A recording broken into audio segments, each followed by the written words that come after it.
16 জুলাই 1945 এটা ওই দিন ছিল যেদিন মানবজাতিকে ধ্বংস করার হাতিয়ার অ্যাটমিক বোমাকে টেস্ট করা হয়েছিল। মানব ইতিহাসে প্রথমবার এমন একটি অস্ত্র যুদ্ধের ময়দানে নেমেছিল যেটা পুরো পৃথিবীকে চিরতরে বদলে দিতে পারে।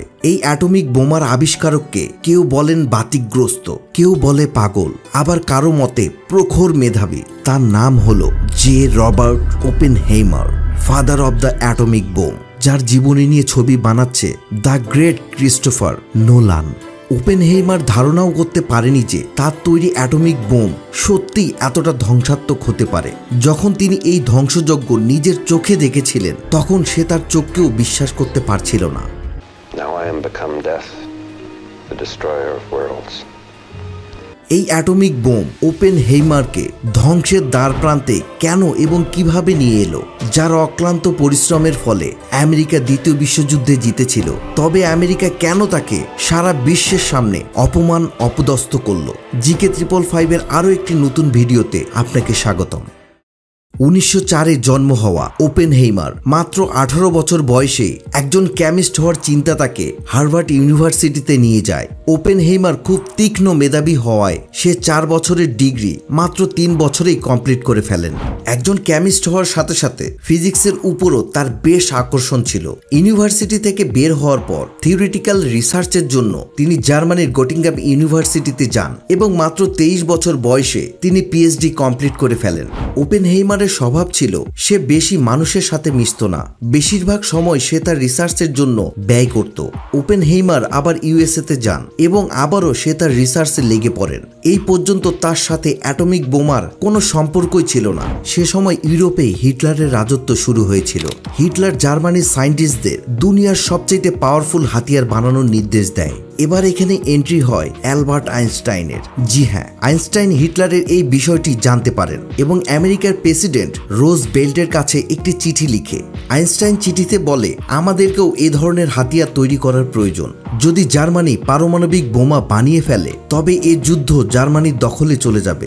এই চিঠি পাওয়ার পর আমেরিকার প্রেসিডেন্ট খুব তড়িঘড়ি করে সেনাবাহিনীর সহায়তায় শুরু করলো আমেরিকার ইতিহাসে টপ সিক্রেট একটি প্রজেক্ট, যার নাম ম্যানহাটন প্রজেক্ট। এমনটা ভাবা হয় যদি অ্যালবার্ট আইনস্টাইন আমেরিকার প্রেসিডেন্টের কাছে এই চিঠি না লিখত তাহলে হয়তোবা এই অ্যাটমিক বোমা কখনোই তৈরি হতো না।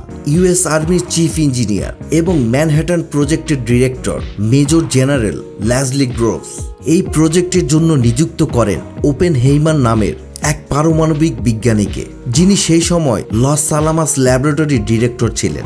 যদিও এই নীল চোখা চেইন স্মোকার বিজ্ঞানী, যাকে ভালোবেসে সবাই ওপি বলে ডাকতেন, যার ছিল না কোনো ল্যাবে কাজ করার অভিজ্ঞতা, সেই ওপেনহেইমারই শেষ পর্যন্ত হলেন টপ সিক্রেট ম্যানহাটন প্রজেক্টের লিডার।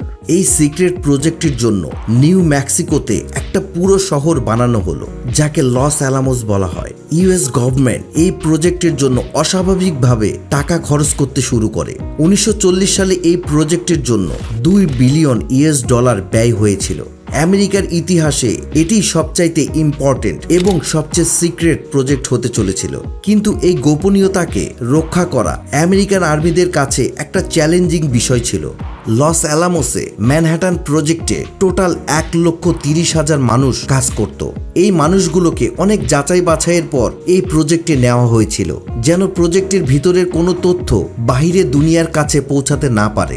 এই প্রজেক্টের মধ্যে সায়েন্টিস্ট, টেকনিশিয়ান, রিসার্চ টিম এবং লোয়ার স্টাফও ছিল। সবাইকে নির্দেশ দেওয়া হয়েছিল কেউ যেন এই প্রজেক্ট সম্বন্ধে কাউকে কিছু না বলে, বিশেষ করে নিজেদের ফ্যামিলির মেম্বারদের। এখানে কেউ একে অন্যকে আসল নামে চিনত না, সবাইকে একটি ফেক নাম দেওয়া হয়েছিল।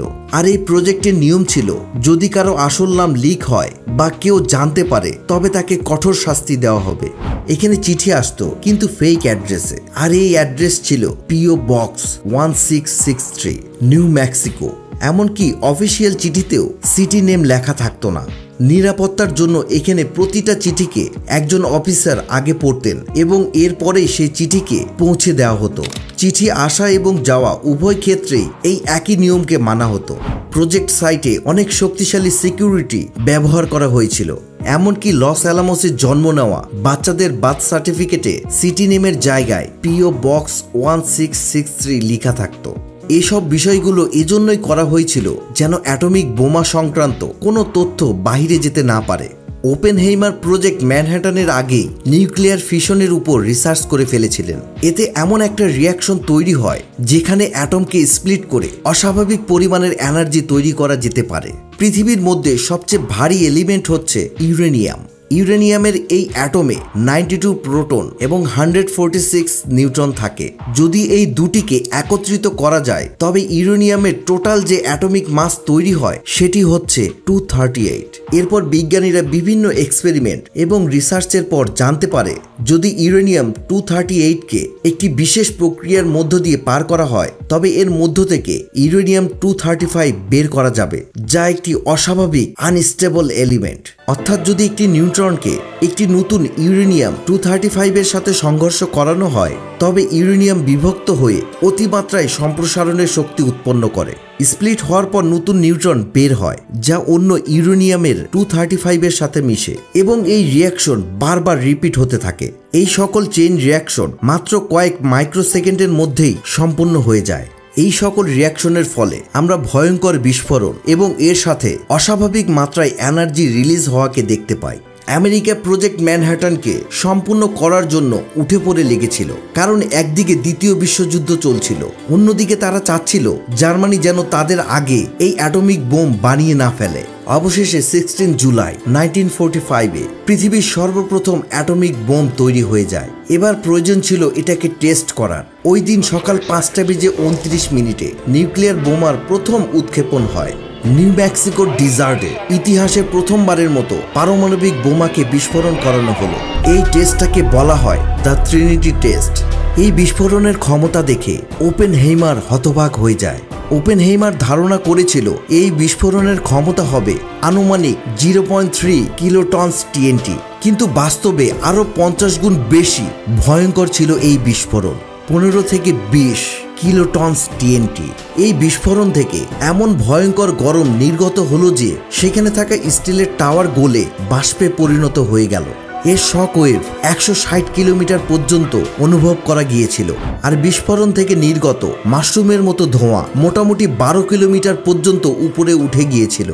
এসব দেখে ওপেনহেইমার পুরোপুরি অবাক হয়ে যায়। এবার মানুষের কাছে এমন একটি হাতিয়ার চলে এসেছে যা পুরো মানবজাতির হুমকির কারণ হতে পারে। এটা মানবজাতির জন্য কতটা ক্ষতিকর তা বোঝার আগেই 1945 সালে 6 এবং 9 আগস্ট জাপানের দুটি শহর হিরোশিমা এবং নাগাসাকিতে দুটি অ্যাটমিক বোমার বিস্ফোরণ ঘটায়।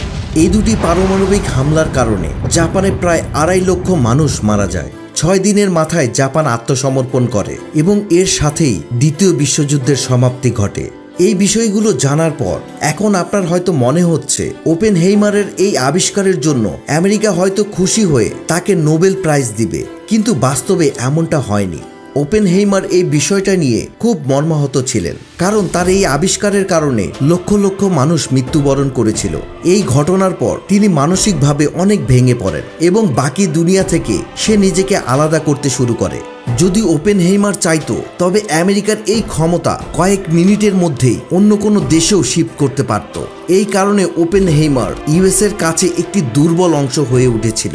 এরপর আমেরিকার বিভিন্ন এজেন্সিগুলো ওপেনহেইমারের উপর নজরদারি শুরু করে দেয়, কিন্তু এরপর তাই হলো যার আশঙ্কা করা হয়েছিল। 1949-এ আমেরিকার সবচেয়ে বড় শত্রু সোভিয়েত ইউনিয়ন হঠাৎ অ্যাটমিক বোমার আওয়াজ পুরো পৃথিবীকে শুনিয়ে দিল। টেকনোলজি পাচার হয়ে গিয়েছিল, কিন্তু হলো কিভাবে এর ধারণা আমেরিকার কাছে ছিল না। সবার সন্দেহ ওপেনহেইমারের দিকে গেল, কেননা তার গার্লফ্রেন্ড জিন টেটলক একজন কমিউনিস্ট পার্টির সদস্য ছিলেন এবং ওপেনহেইমার যাকে বিয়ে করেছিলেন সেই ক্যাথরিন হ্যারিসনও ছিলেন একজন প্রখ্যাত কমিউনিস্ট লেবার অর্গানাইজারের স্ত্রী। অনেকে ধারণা করেন ওপেনহেইমারের সাথে সোভিয়েত ইউনিয়নের একটা গুপ্তচর সম্পর্ক ছিল। অভিযোগ করা হয় ওপেনহেইমার নাকি আরও কিছু বিজ্ঞানীর সহায়তায় প্রজেক্ট ম্যানহাটনের অনেক গুরুত্বপূর্ণ তথ্য রাশিয়ার বিজ্ঞানীদের কাছে পাচার করে দিয়েছে। আমেরিকান সরকার 1953 সালের নভেম্বরে ওপেনহেইমারের বিরুদ্ধে একগাদা অভিযোগ আনে। শুরু হয় তদন্ত, কিন্তু ওপেনহেইমার সে সময় একটাই স্টেটমেন্ট দেয় যে তার সাথে সোভিয়েত ইউনিয়নের কোনো সম্পর্কই ছিল না, কারো কাছে কোনো প্রমাণ ছিল না। কিন্তু তারপরেও ওপেনহেইমারের বিরুদ্ধেই রায় ঘোষণা করা হয়। যিনি একসময় শক্তিশালী একজন বিজ্ঞানীর মর্যাদা অর্জন করেছিলেন, তাকে মুহূর্তের মধ্যেই অপমান অপদস্থ করে তার সিকিউরিটি ক্লিয়ারেন্স এবং প্রজেক্টের সকল রাইটস কেড়ে নেওয়া হলো। আমেরিকান প্রশাসন চাচ্ছিল ওপেনহেইমারকে শাস্তি দিয়ে তার একটা দৃষ্টান্ত স্থাপন করতে। ওপেনহেইমার ছোটবেলা থেকেই ছিলেন তীক্ষ্ণ মেধাবী কিন্তু চঞ্চল একজন মানুষ, যিনি বিজ্ঞানের চূড়ান্ত ক্ষমতা অর্জন করার পরও আগ্রহী ছিলেন দর্শন, ধর্ম এবং রাজনীতি নিয়ে। তুখোড় মেধাবী হবার উল্লাসে, মিথ্যা অপবাদের অপমানে, মরণঘাতী অস্ত্র তৈরির অনুতাপে, মানুষের মৃত্যুর বিষাদে কি মনে হয় ওপেনহেইমার কি হিরো নাকি ভিলেন?